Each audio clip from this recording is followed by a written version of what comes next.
რა უნდა მიირთვათ ძილის წინ, რომ ღამით ცხიმი დაიწყეს და რა უნდა ამოიღოთ კატეგორიულად რაციონიდან. შეინახეთ ეს ვიდეო გამოგადგებათ და გაუზიარეთ მეგობრებსაც. მე ვარ მანო, წონის მართვის სპეციალისტი 11 წლიანი გამოცდილებით.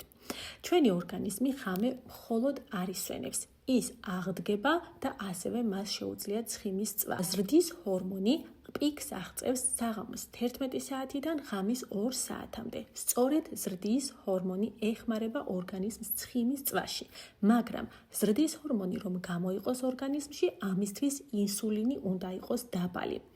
ინსულინის დონე რომ დაბალი იყოს, ამისთვის საღამოს საათებში ნახშირწყლების მიღება არ შეიძლება. მაგალითად, შვრია, წიწიბურა, კარტოფილი, მაკარონი და მსგავსი საკვები საღამოს საათებში ინსულინის დონეს მაღლა წევს. ასევე საღამოს საათებში არ შეიძლება ხილის მიღება. ფრუქტოზაც მაღლა წევს ინსულინის დონეს. ვახშამი უნდა მიირთვათ დაძინებამდე 2-3 საათით ადრე. ვახშამზე სასურველია მივიღოთ ცილოვანი საკვები და ბოჭკოვანი საკვები. ბოჭკო ინსულინის დონეს დაბლა წევს. ანუ ბოსტნეული და მაგალითად კვერცხი, თევზი, ხაჭო, რძის პროდუქტი და ასე შემდეგ. მე პირადად ვახშმობ აი ამ არაჩვეულებრივი პროდუქტით, რომელიც შეიცავს ორგანიზმისთვის ყველა საჭირო ვიტამინს და მინერალს. ეს არის პროდუქტი, რომლის მიღების შედეგადაც თქვენი ორგანიზმი ღამის საათებში თქვენთვის იწყებს მუშაობას.